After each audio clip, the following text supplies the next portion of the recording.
తాకట్లో ఉన్న మీ బంగారాన్ని విడిపించి ఆ రోజు ఆన్లైన్ రేటుకి కొంటాం. Sharma gold company.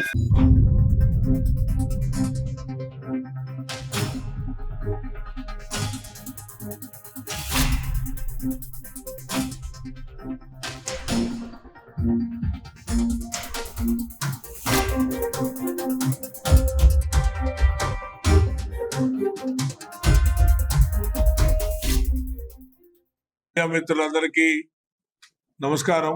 రాష్ట్ర అధ్యక్షులుగా పివిఎన్ మాధవ్ గారు బాధ్యతలు స్వీకరించిన తర్వాత తన మొట్టమొదటి పర్యటనను భారతీయ జనతా పార్టీ ఆంధ్రప్రదేశ్ లో ఎప్పుడూ ప్రత్యేకంగా తీసుకునేటువంటి రాయలసీమ ప్రాంతం నుంచి ప్రారంభించాలని వారు నిర్ణయించారు. రాయలసీమ ఎప్పుడు భారతీయ జనతా పార్టీకి ప్రత్యేకమైనటువంటి ప్రాంతం. గతంలో అనేక సందర్భాల్లో దాని భారతీయ జనతా పార్టీ అనేక కార్యక్రమాల ద్వారా నిరూపించింది.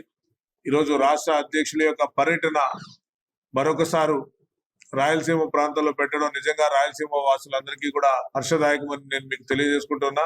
మాధవ్ గారు ఈ నెల 27వ తేదీన మొదటిగా వారి యొక్క పర్యటన కడపలో ప్రారంభిస్తున్నారు. దేవుని తొలి గడప అయినటువంటి కడపలో తన పర్యటన ద్వారా రాష్ట్ర పర్యటనకి వారు శ్రీకారం చుట్టడం జరుగుతోంది.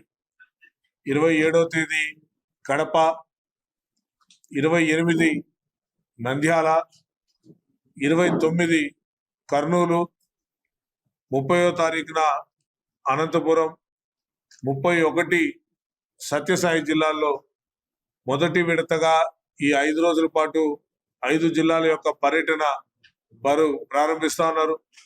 ఈ పర్యటనలో భాగంగా భారతీయ జనతా పార్టీకి సంబంధించినటువంటి ప్రతి కార్యకర్తని వారు నేరుగా మాట్లాడే విధంగా కూడా పార్టీ యొక్క కార్యక్రమాల యొక్క యోజన జరుగుతా ఉంది.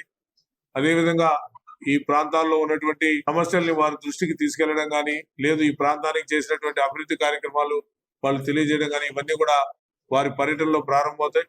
సో తొలి పర్యటన విజయవంతం కావాలని ఈరోజు ఇక్కడ కడపలో ఉన్నటువంటి పార్టీ యొక్క నాయకులందరితో కలిసి వారి పర్యటన యొక్క యోజన ఈరోజు చేయడం జరుగుతుంది.